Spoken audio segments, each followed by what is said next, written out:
cultural baggage, custom, and tradition which prevented them from accepting the message of Islam. Break the shackles of custom and tradition. Break the shackles of desire to please ourselves and to please others. Free our minds so that we can become true Muslims. Allah, Allah, Allah, Allah, Allah, Allah.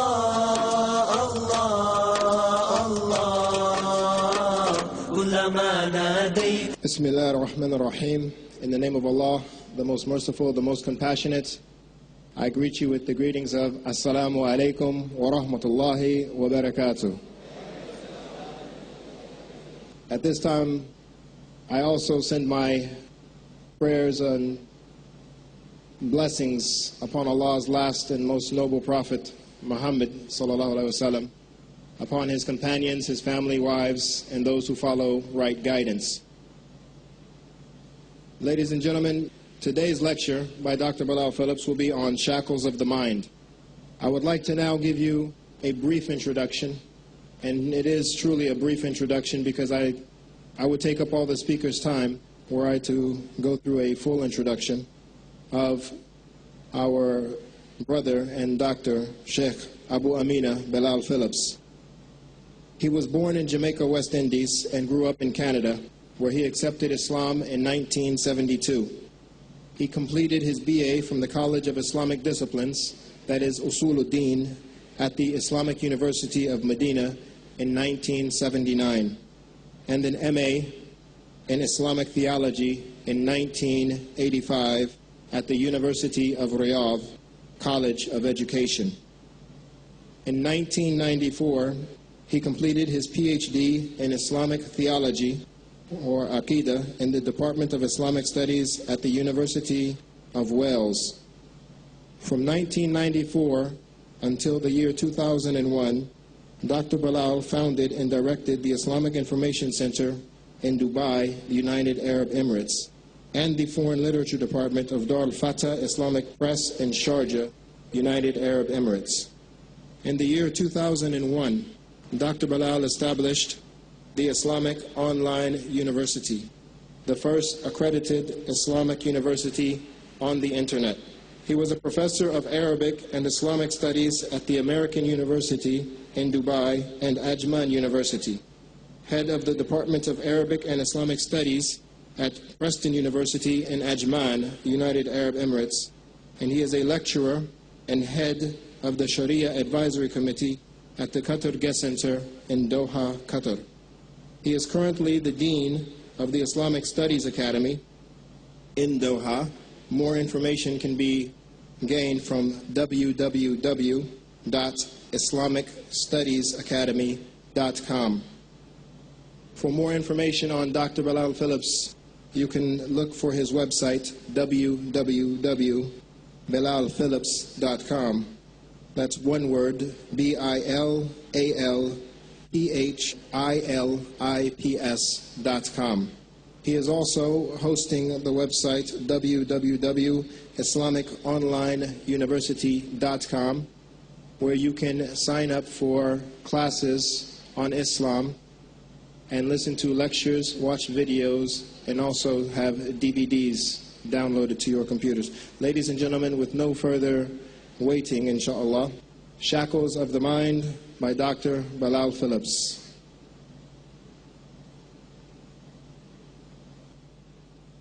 Alhamdulillah, wassalatu wassalamu ala Rasulillah. All praise is due to Allah, and may Allah's peace and blessings be on the last messenger of Allah. The topic, Shackles of the Mind, is one which most of us would find somewhat strange. I'm sure you're probably wondering, what am I going to talk about under this topic?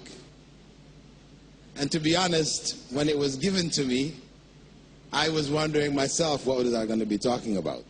Normally, when we think of shackles of the mind, meaning shackles are chains. Chains on our minds. For what purpose? What is the point of these chains? Chains which would prevent us from being true Muslims. This is the take which I took from this title. What are the shackles? What are the obstacles which would prevent us from actuating our faith, making our faith a living faith, as opposed to the typical understanding of religion, where people go through rituals, they do group festivals, and they socialize, all in the name of religion. But are they really practicing that religion? No. We can see it with the religions around us in the world today. One only has to look at Christmas to see a classical case of religion turned into a social event. Besides the fact of truth or falsehood with regards to Christmas, but just look at the event of Christmas. What does it have to do with religion? Where is religion there? And this is not something I'm saying as a Muslim relative to Christianity. This is what Christians say themselves. Christmas has become so commercialized that the religious element has been lost. And that's why anybody, except Muslims, can celebrate Christmas. It doesn't matter what you believe. You can celebrate it. We do also even find some Muslims doing it, but they shouldn't be. But that's what it has become, something, and the religion in general has become something which is social. To a certain degree, this has happened for Muslims too. Whether it is the event of Hajj, which is the major gathering of Muslims, or it is the event of the Eids, the festivals, to a certain degree, we have ritualized them so much so that anybody could participate. And that's why you will find non-Muslims participating in our Eids, and they don't have any problem with it, because to a large degree, except for Salatul Eid, the Eid itself has lost its religious character. The fact that there is Salah there, that is a reminder for us that we begin the celebration of Eid with Salah. That is to keep us on track. That Eid is fundamentally a religious gathering, a gathering in which we worship Allah. And everything else that takes place should be an extension of that worship. But is it? That's the question. So, going back to the shackles, the mental shackles, which prevents us from actualizing our faith. When I reflected on this topic, what came to me by Allah's mercy was Surah Al-Fatiha.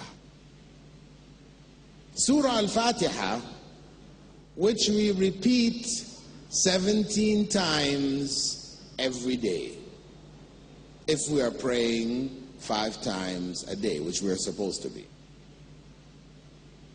In that surah, Allah speaks about the shackles of the mind, which prevent the believers from actuating their faith. Where, you might ask? You have read the translation of Surah Al-Fatiha, and there's no mention of any shackles in it. Shackles of the mind. So where did I get that from? Well, if we read the last verse, Surah Al-Fatiha, we know, begins with the praise of Allah. Then, recognizing His mercy, recognizing our responsibility, Maliki Yawmiddin, that we are accountable to Allah.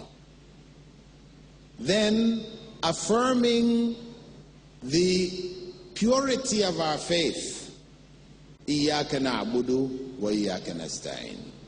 You alone do we worship, and from you alone do we seek help. Then we ask, Allah teaches us to ask for the most important thing in our lives. And that is, Ihdina as-sirat al-mustaqim. Show us the straight path. And then we describe that path. Sirat al-ladina an'amta alayhim, the path of those who you have blessed. Because it is only with the blessings of Allah that we find that path. And what is that path? It is the path which is not followed by those on whom is Allah's anger, غَيْرِ الْمَغْضُوبِ عَلَيْهِمْ, nor those who have gone astray, وَلَا الضَّالِّينَ. Two categories of people who are prevented from the path, the straight path, the path of Allah. Two people, two groups of people. Those on whom is Allah's anger and those who have gone astray. Prophet Muhammad ﷺ explained that those on whom is Allah's anger refers primarily to the Jews. And those who have lost their way, who have gone astray, primarily are the Christians. Now, what is it about the Jews and the Christians that Allah would put them here in Surah Al-Fatiha? The Jews, when we see them described in the Quran, Allah describes them as those who do not act on their knowledge. And the Christians are described as those without true knowledge. And we should keep in mind that whenever Allah describes a people in the Quran, He is describing them to the believers for them to understand the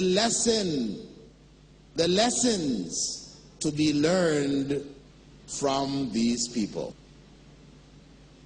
It is not so that we can say Allah's anger is on the Jews, the Christians are astray. Well, that's true. But Allah wasn't clarifying these points for us to say that. He was clarifying in Surah Al-Fatiha these points so that we beware of falling into the same pitfalls, into the same traps, the satanic traps, which causes one to be of those who know and don't act on the knowledge, or to be ignorant and to be acting on false knowledge, and thus to be astray. So the main two pitfalls, the main two shackles which chain our minds in such a way as to prevent us from becoming true Muslims, Muslims who have knowledge and who act on that knowledge. The main two shackles are: 1, not acting on knowledge, and 2, not having knowledge. Now, if we put them in order, starting with knowledge first, we have to understand that there is a difference between knowledge and faith. We have to understand, first and foremost, that there is a difference between knowledge and faith. Well, this is an area that people become confused about. They mistake knowledge for faith. They mistake knowledge for faith. Knowledge, from the Islamic perspective, must precede faith. Knowledge must precede faith for faith to be correct and real. Knowledge must precede it. If faith is preceded by emotion, and we know that emotions blind, as they say, love is blind. Love is a powerful emotion. It blinds us. So where we address our faith from an emotional perspective, not preceded by knowledge, then it is likely that we are on the wrong path. We're on the wrong path. We are very emotional and strong about something that we really have no knowledge of. So, knowledge should precede faith. As Allah said, فَاعْلَمُوا أَنَّهُ لَا إِلَهَ إِلَّا اللَّهِ. Know that there is no God worthy of worship but Allah. We should know it. Without that knowledge, if we're just repeating it, La ilaha illallah, we don't really know what it means. We are acting on something probably, most probably, in the wrong way. If we are to act on it and we don't really know what it means, then the likelihood is that we'll be acting on it in the wrong way. So, knowledge. Prophet Muhammad sallallahu alaihi wasallam enshrined knowledge in Islam, following Allah's instruction, فَاسْأَلُوا أَهْلَ الذِّكْرِ إِن كُنْتُمْ لَا تَعْلَمُونَ. Ask those who know if you don't know. If you don't know, ask those who know. وَإِنَّمَا يَخْشَى اللَّهَ مِنْ عِبَادِهِ الْعُلَمَاء. Only the knowledgeable truly fear Allah. Allah has laid that foundation already. That without real knowledge, one cannot truly fear Allah. And the way to get knowledge is to ask those who know whenever you don't know. So Prophet Muhammad ﷺ made it a pillar of faith. A pillar of faith, a pillar in Islam. Meaning a foundation, one of the basic foundations for our Islam, to seek knowledge. It's not of the 5 pillars of Islam or the 6 pillars of Iman. No, I'm not saying that, of those. But underneath the 5 pillars of Islam and the 6 pillars of Iman is the pillar of knowledge. Prophet Muhammad ﷺ said, Talabul ilmi farida ala kulli Muslim. Seeking knowledge is compulsory for every Muslim. How can we implement the 5 pillars of Islam or the 6 pillars of Iman without knowledge? So knowledge is the foundation. So Prophet Muhammad ﷺ made it a farida. What is a farida? something obligatory. If you don't do it, you're in sin. So the Prophet ﷺ, in that hadith, made ignorance sin, made it sinful for those who have the opportunity to gain the knowledge and don't do it. It is sinful. It is something displeasing to Allah. It is something which can lead us to hell, destroy this life. It's very serious. That's why he made seeking knowledge an obligation. Farida ala kulli Muslim, on every Muslim, according to his or her ability, naturally. What is required of a child is not required of an adult. What is required of somebody going to make Hajj is not required of somebody not going to make Hajj. So different circumstances may demand of us knowledge which other circumstances don't. But we are obliged to have the knowledge of whatever is obligatory on us. Whatever is obligatory on us at this point in time, right now, we are obliged to have the knowledge of. So if we are going to make Hajj, we are obliged to have knowledge of Hajj before we go to make Hajj. What do Muslims do commonly?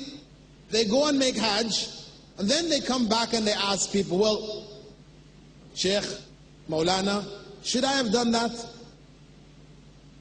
No, not when you came back. That's not the time to find out what you were supposed to have been doing. Everybody was doing this thing and I went and did that. Was that okay? No. This is not the time to ask. The time to ask was before going. The time to ask was before going. We had the fast of Ashura yesterday. This was an opportunity which Allah gave us to remove from us sins of the past. One who fasts Ashura removes from himself some of the sins of the past. Depending on the level of his fast, it may be many, they may be major, or it may be few, and they may be minor. How many of us fasted yesterday? Put your hands up. Oh, okay, maybe in India, you are going according to a different calendar. So you've calculated Ashura to be today. Today is Ashura. 9th today. Oof, you're 2 days off. You're always 2 days off. Okay, we have a knowledge problem here. Anyway, those of you following the general understanding based on your own calculations here for Ashura being tomorrow, inshallah, you make the intention to fast tomorrow. And you should make the intention to fast today. You should have known before today that fasting on the 10th alone is not sufficient. It's rewarded, you do get a reward for it, but the best fast is to combine the 9th along with the 10th. Tasu'a and Ashura. The 9th and the 10th. Why? Because Prophet Muhammad ﷺ, though he only fasted on the 10th, in the last year of his life said, if I live to the next year, then I will fast a day before along with it. And some narrations mentions a day after. Most commonly, a day before. In order to go along another path other than those who only fast on the 10th, who were the Jews. Yawm Kippur. They fast on the 10th. So to clarify the difference, that Muslims are conscious of the difference, he said, fast another day along with it. And we should know what is the significance of that day. And I won't go into it because that's another lecture in and of itself. Fasting Ashura and what it means really to fast. But that knowledge, because of the fact that Ashura is before us, an opportunity which Allah has placed in the year for us to earn for ourselves additional blessings, it is obligatory on us to have that knowledge so as to get from that practice the full benefit. If we don't have that knowledge, we will miss the 9th today. We won't be fasting today when we should have been. And tomorrow, the 10th, we will do it in a fashion that we have always done it before, without really knowing why do we fast on Ashura, or how should we really fast, and we just make iftar and we have a nice little gathering, and another Ashura passes without us getting from it the benefit which Allah has put in it. So, Prophet Muhammad ﷺ made the seeking of knowledge obligatory on every Muslim. Of course, first and foremost, it is Islamic knowledge. What prevents us from achieving that? Today, one of the biggest mental shackles which prevents us from realizing knowledge of the religion, seeking that knowledge, is cultural baggage. What do I mean by cultural baggage? Tradition and custom. Tradition and custom, which opposes the truth. Tradition and custom which opposes the truth. What do I mean? If we go to Surah Al-Ma'idah, 5th chapter of the Quran, verse 104. Allah says to the Prophet ﷺ, وَإِذَا قِيلَ لَهُمْ تَعَالَوْا إِلَى مَا أَنزَلَ اللَّهُ وَإِلَى الرَّسُولِ قَالُوا حَسْبُنَا مَا وَجَدْنَا عَلَيْهِ آبَاءَنَا. If you, Muhammad sallallahu alayhi wasallam, call the people to Allah and to what the Prophet yourself offers them, they will say to you, what our parents were doing is sufficient for us.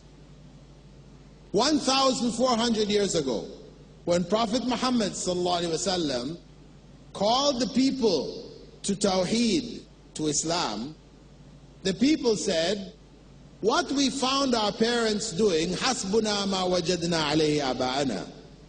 What we found our parents doing was sufficient for us. That is cultural baggage. Custom and tradition which prevented them from accepting the message of Islam, preventing them from gaining the knowledge and applying that knowledge. Abu Talib, uncle of the Prophet sallallahu alaihi wasallam, on his deathbed, after having protected, defended, supported the Prophet ﷺ, on his deathbed, when Prophet Muhammad ﷺ invited him to accept Islam, what prevented him from accepting Islam? His brothers were around him saying, are you going to give up the way of our forefathers? Are you going to dishonor our family? Are you going to disregard our parents, our grandparents' traditions? And he submitted. He submitted to the idol of culture. Today, many Muslims submit to the idol of culture. So they can't find out true Islam because they are prevented by the idol of custom and tradition. So, that topic, the importance of seeking knowledge, is a massive topic. But enough for us to know that in order for us to not be astray, we must seek knowledge. It is obligatory. Not only is it obligatory, it is ibadah. It is the foundation of worship, and it is in itself worship. Prophet Muhammad ﷺ said, "Man salaka tariqan yaltamisu fi ilman, sahalallahu lahu tariqan ila al-jannah."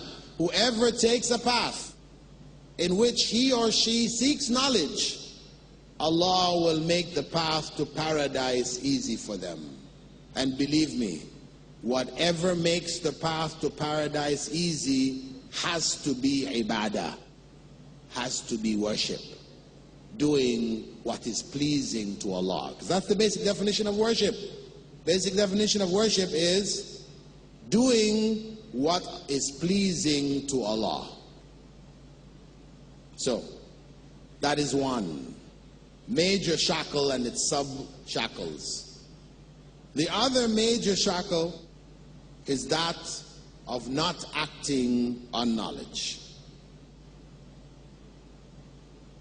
And that is as much a problem, perhaps even a bigger problem, than the problem of not having knowledge. In some respects, it may be a bigger problem, because a person may be excused in their ignorance. Maybe. Ignorance is not necessarily an excuse before Allah. If we had access and means to get the knowledge, then ignorance is not acceptable. But if we didn't have access, we didn't have opportunity, and Allah is the one who destines our circumstances of life, then of course He is not going to hold us accountable. There is an excuse here. Whereas acting on the knowledge, once you have it, the only excuse is you're being unable to act. And 99.9% of the times when we don't do what we know we should be doing, it is because we have chosen not to do it. Only 1% or less than 1% are we truly unable to do it. Truly. If we look into ourselves, honestly, of course, we always say, I can't. The circumstances, we make all kinds of excuses. Why? This, I'm forced. But if we really stop and look at it, it is not about being forced. It is not about being forced. It is about choices that we make. And these choices are very dangerous choices. Choices which are in fact to do what is displeasing to Allah and preferring that over doing what is pleasing to Allah. And what does that say about faith? What does that say about faith itself? When we choose to do what we know is displeasing to Allah over what is pleasing to Allah. Yesterday in my talk, I spoke about Muslim dress. When we see sisters who are not dressing according to Muslim dress, and we ask them, sister, why don't you dress according to Muslim dress? After the knowledge has come to you, she will say, it's not pleasing to my husband. It's not pleasing to my family. It's not pleasing to the society. My neighbors, at my people at work or at school or whatever. The society doesn't like when I dress that way. So I dress this other way, the traditional way. And the same thing with the brothers. When we ask them, brothers, you already know that salah is not acceptable if your aura is exposed. The brothers say, well, you know my job. They require me to dress like this. Yeah, I know I shouldn't, but it's my job. Or, you know, that kind of dress is looked down on in the society. You know, people look at the person as being backwards. You know, they're dressing like people dressed 25 years ago, 50 years ago. Baggy pants and these kind of things. You know, it's not smart looking. It's very serious. Because, as I said yesterday, every school of thought, Hanafi, Maliki, Shafi'i, Hanbali, all say that one of the conditions for the acceptability of salah after facing the Qibla, praying in a clean place, having a state of purity, tahara, is satrul awra, covering the private parts. And for a man, that is between the navel and the knee.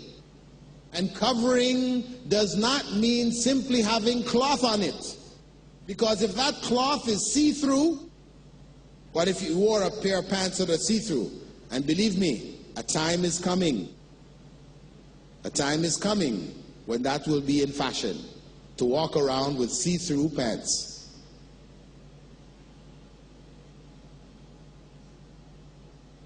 If you wore see-through pants, would your aura be considered covered? No. Your aura would not be considered covered. We all agree on that one. If you wore pants which are spandex pants, spandex is like what the guys who ride bicycles in bicycle races, and what people are wearing now in the Olympics. That's why we shouldn't be watching the Olympics, because the runners, what are they wearing? What kind of shorts are they wearing now? These are shorts which are spray-on shorts, skin tight, exposing the aura. Can you pray in such pants? No. Prayer would not be acceptable.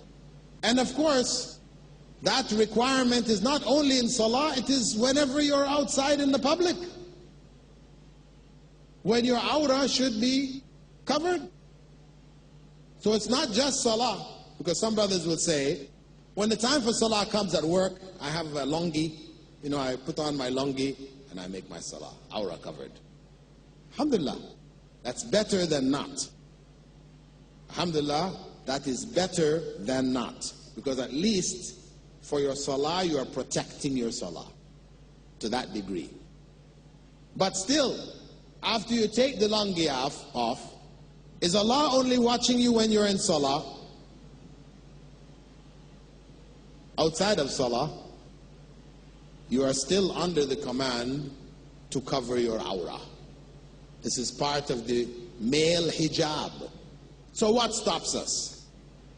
And no, Allah said in Surah As-Saf, 61st chapter, verse 3, Ya ayyuhalladhina amanu, lima taquluna ma la taf'alun.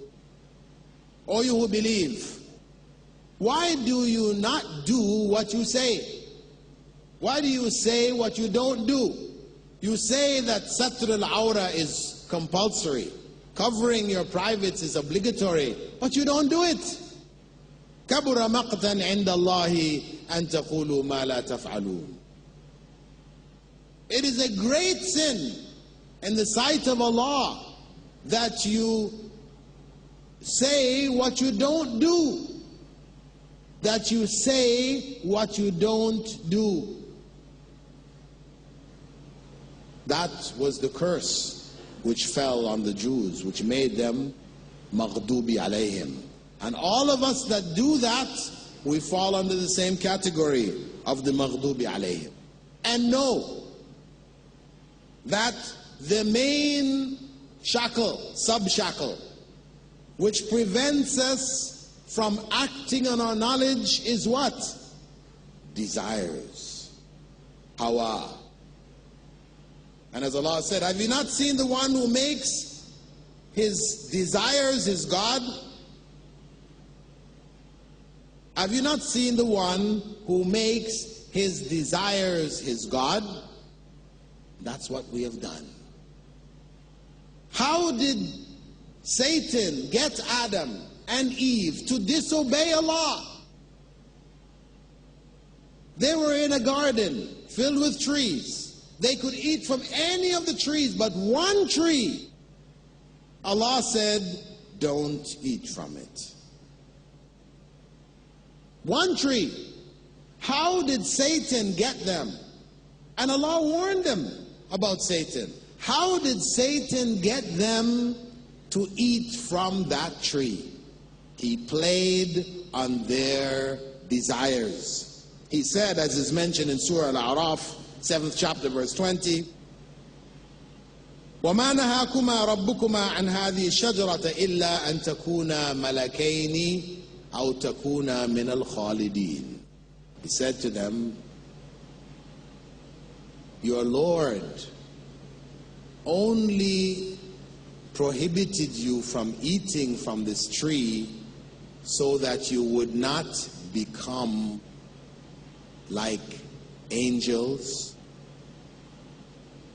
or that you would be eternal. That you would not become like the angels, completely good, free from any sin, or that you be of the eternals, you never die. And with that, Adam and Eve ate from the tree. He played on their desires. And that's what we do, isn't it? Satan plays on our desires. Our desires to want to look good. Our desires to want to please family, please friends, please our boss, please this one, please the other one. So in doing that, we choose to please our human compatriots, people in this life. Human beings, we choose to please them over pleasing Allah. And what is that but shirk? What is that but shirk? It is shirk. So though as Muslims we say we don't practice shirk, that's what the others do. In fact, we are committing shirk in this act. I'm not saying that we've become mushriks, right? Because not every act of shirk makes a person a mushrik. It is an act of idolatry, but it doesn't mean you become an idolater, so I'm going to call you an idol worshiper. No. But understand that in its essence, it is shirk. Choosing to please human beings over pleasing Allah, meaning choosing to please human beings and displeasing Allah is shirk. And it is caused by our worship of our desires, our submission to our desires. This is the challenge. This is the challenge before us today. For us to actuate Islam, to make it a living faith, we must have knowledge of that faith. We must know Islam. Not as it has been handed to us by our parents, because our parents were not Sahaba. They did not learn Islam from Rasulullah sallallahu alaihi wasallam, so that we can say, but that's what our parents told us. No. We are obliged to follow Islam which was brought by Muhammad sallallahu alaihi wasallam. That's the Islam. So if our parents weren't Sahaba, then we can't use the excuse, well, that's what my parents taught me. So we are obliged to seek the correct knowledge of Islam. And secondly, when we acquire that knowledge, we are obliged to act on it to earn the pleasure of Allah, to make it worship, to turn that act of seeking knowledge into faith. We have to act on it to earn the pleasure of Allah, the reward for practicing the deen. We have to break those shackles, break the shackles of custom and tradition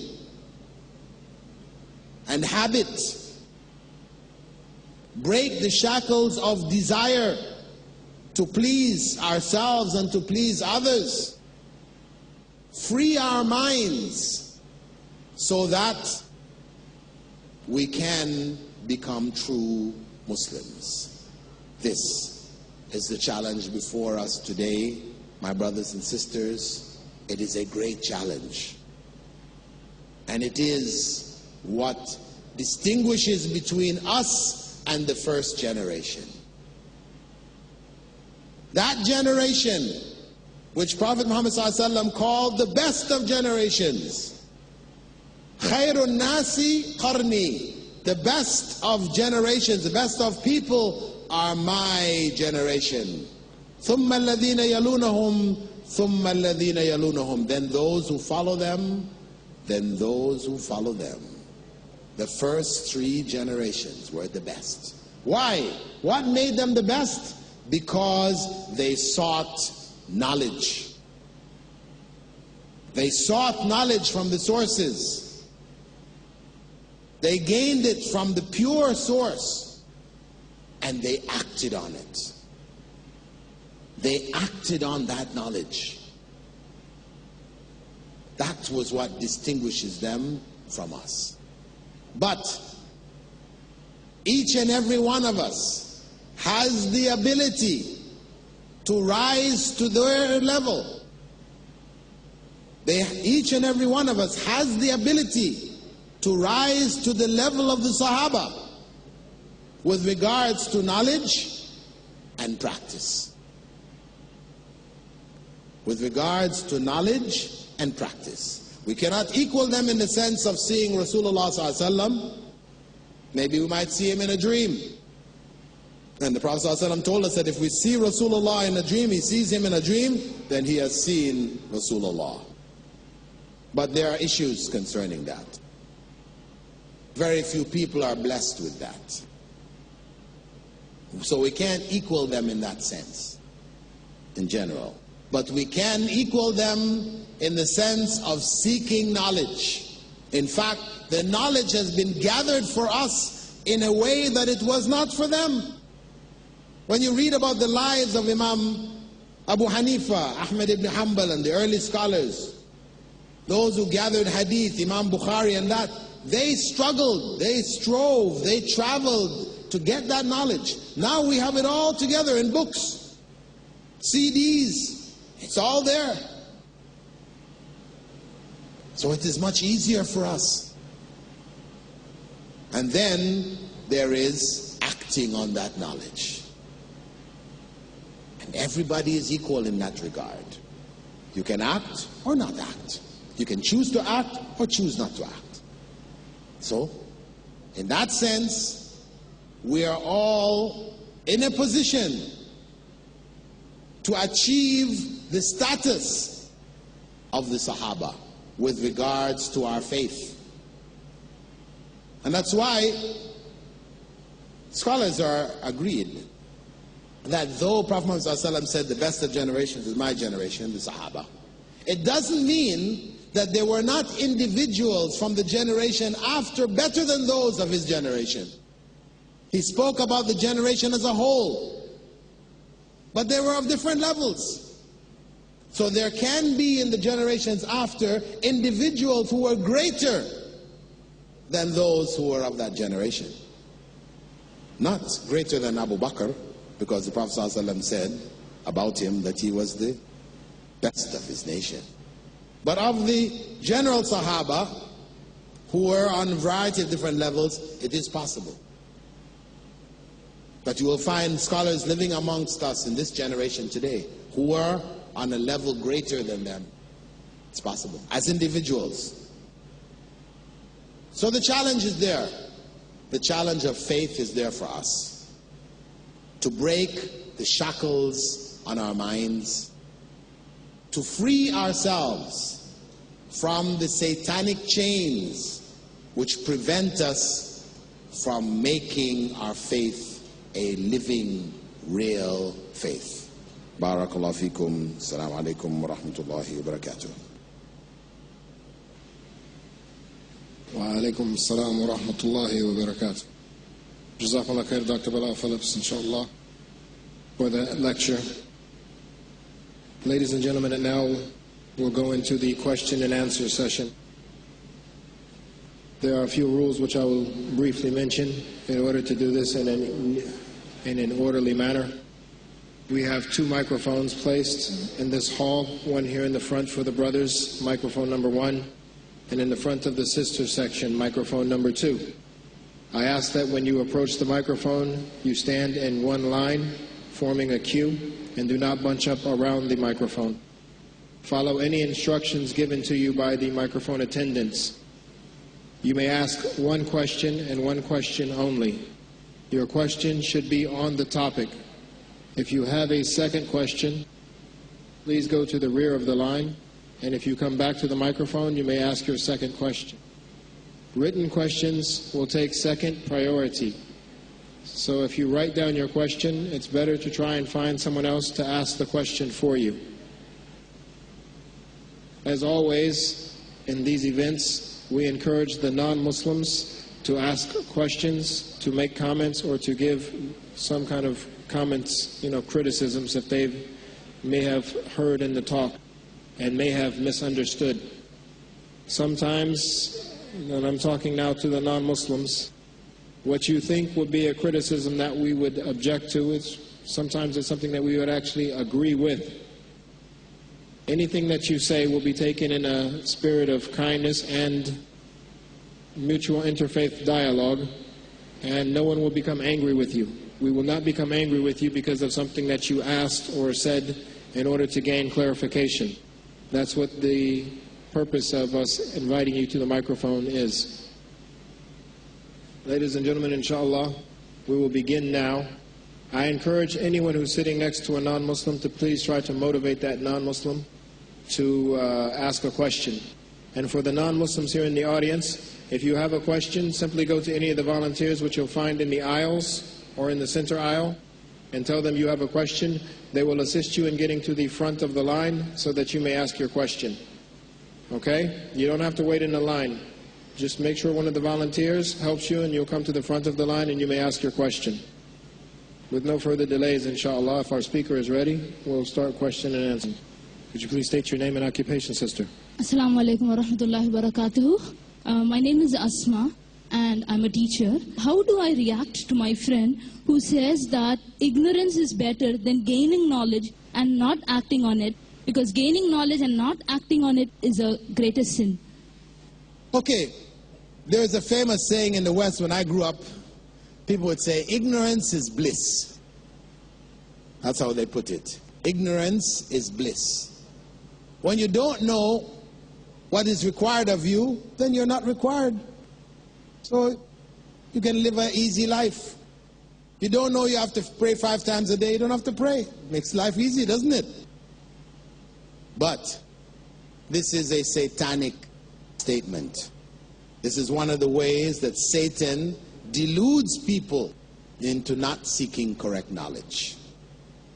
No, if you are able to seek knowledge and you choose not to, you carry the full sin. So don't think that because I didn't find out, because that happens sometimes. You want to tell somebody about something which is wrong. They say, no, don't tell me. I don't want to know. Because if I don't know, then it's okay, I can keep on doing what I'm doing. Right? No, it doesn't work like that. Right? If you are driving down the road beyond the speed limit, and there were signposts, there were posts which said what the speed limit was, the police stop you, can you say, I was ignorant, I didn't see the signposts? You know? They say, no, ignorance is not an excuse before the law. That's what they tell you. And know that it's the same thing before Allah. Ignorance is not an excuse before Allah if you had the means to get the knowledge. Brother, could you please state your name and occupation? Assalamu alaikum warahmatullahi wabarakatuh.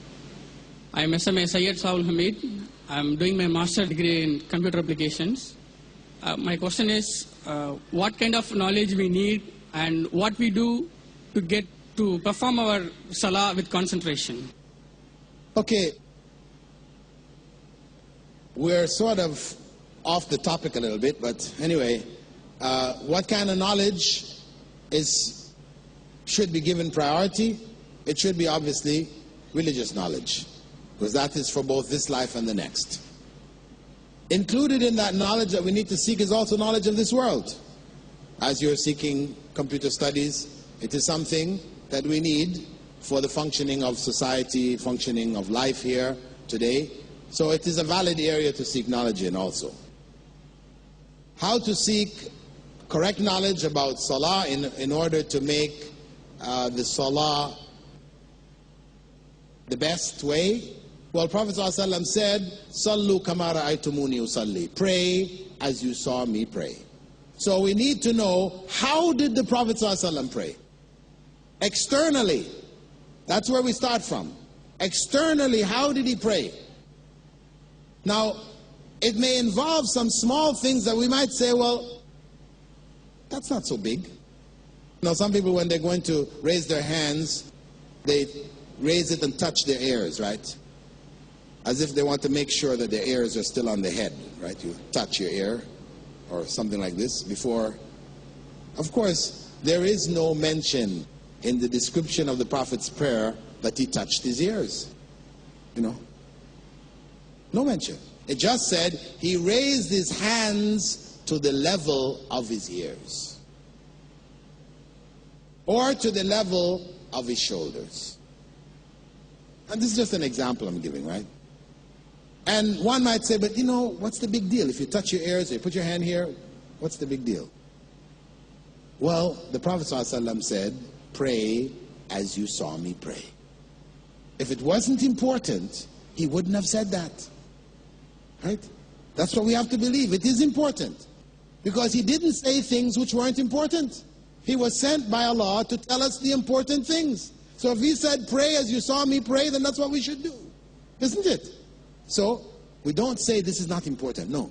If he said, pray as you saw me pray, then we try to do it as closely as possible. Externally and internally. So he gave us advice in terms of when we're praying, if things happen which might distract us from our prayer, what we should do. And so we read about the prayer. We study the prayer. We should know the prophetic way of prayer, because it was the best way to pray. Okay? Inshallah. Thank you for the question. Sister, your name and occupation? Yeah, my name is Sabrine. I'm doing mechanical engineering. I just wanted to ask, it's relating to the topic only, that one of the biggest shackles that youth face is being attached to this world and the possessions of this world. So anything that Rasulullah Sallallahu Alaihi Wasallam said in his hadith regarding refraining from, what can we do not to be attached to this world? Of course, it's personal jihad, but something else, with that. Thank you. Okay. Prophet Muhammad ﷺ had warned us about how we use our time. He said, نِعْمَتَانِ مَغْبُونٌ فِيهِمَا كَثِيرٌ مِنَ النَّاسِ. There are two blessings about which people are deluded. most people are deluded. As-sihhatu wal-faragh. Good health and spare time.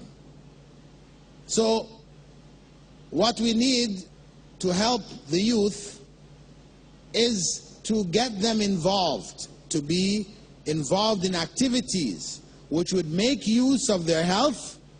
While they're healthy, they can do things and make use of their time, so they don't have so-called spare time, time to kill. You know, as they said, that the idle mind is the devil's workshop, right? You have spare time, then shaitan will come and give you things to do which are not good things. So we try to occupy, get them involved in activities, find ways and means to have them actively occupied in beneficial things. If we're able to do that, then we're able to help them a long way. But it's when we are too busy, we don't have time, we leave them with the television, we leave them with whatever, hanging out with their friends, just running out and playing outside, wasting time, in a bad environment. This is where they go astray, because that environment is calling to materialism, to be caught up in it, to love it, to sacrifice for it, to make it very dear to the heart. So that's my advice in terms of utilizing time effectively. So we talk about time management for our children. We can't leave it up to them to manage their time. They're children. And it is the nature of children to waste time in foolish pursuits. Whatever pleases them. They're young. So we have to guide them. We have to find for them alternatives, because it's not just don't do this, don't do that, don't do that, don't do the other. No, we have to say, instead of doing this, let us do this. Instead of doing that, let us do the other. Thank you, brother. Could you please state your name and occupation? Assalamu alaikum. My name is Munir Ahmad. I'm a tax consultant. My question is, the educated people can seek knowledge as they know from where to seek the knowledge. But for a common person, when I advise to a common person, as you said, they simply reject me. So how can I reach them? Well, now you're addressing an issue of da'wah. That is the issue of da'wah. How do you give da'wah to people? How do you invite people to knowledge? There are a variety of different principles governing it. One very important principle is that you have to win over hearts. Because when you're dealing with ignorant people, then you have to win over their hearts. They have to feel confidence in you. They have to have a love for you, to be able to listen to you. If they don't know you from any place, they don't have any special concern, etc. for you, then your words are just words. They don't want to hear it. So when you're working with people who are from not an educated level, then you have to work on an emotional level. You have to establish a bridge between yourself and them. And that is one of love. That you treat them in a nice way, you speak to them in a nice way, you build a relationship with them, and then you try to introduce that knowledge to them gradually. But if you just come to them, no, haram, shirk, so on and so, then of course you will not be very successful. Thank you for the question. Sister, could you please state your question, please? Assalamu alaikum, brother. This is a question from a non-Muslim sister. She asked, when a man can get married to many women, why not a woman can do it? Okay, this is an issue of knowledge here. Why a woman cannot marry many men? Because it is the nature, fundamentally, of men and women that Allah created them in such a way that the woman attaches herself to one man. And men can have the attachment to more than one woman. That is a part of their nature that Allah has created them with. And that nature matches the reality of a surplus of women in the world and a minority of men, which is the norm in the world. So it is a characteristic which matches a societal need. Also, it addresses the basic need of a person, desire of a person to want to know who his parents are. If a man has 4 wives, they all get pregnant and they all have children, every one of them can say, I'm your mother and that is your father. But if a woman has 4 husbands, she gets pregnant, has a child, what does she say to the child? I'm your mother and one of these 4 guys is your father. Naturally, the child is not going to feel good with that. One of them, how do I decide which one? People might say, oh, we have DNA testing. No, DNA is for a very small proportion of people in this world. The vast majority of people have no opportunity to have DNA testing to see who could have been and who couldn't have been. So that's normal and natural. So polygamy was instituted by God to serve a need in the society. Serve a need, which is basically to absorb surplus women into halal family circumstances and to avoid them falling into corruption in order to fulfill their natural desires of wanting to have love and to have family, to have a husband, etc. Okay? سبحانك اللهم وبحمدك نشهد أن لا إله إلا أنت نستغفرك ونتوب إليك. We ask Allah to bless us with knowledge and the courage and faith to act on that knowledge. Assalamu alaikum. Spread the word, oh man. Spread the word of Islam. Oh, fortunate one. Paradise must be won. Paradise must be won. Each day and each night. Through darkness and through light.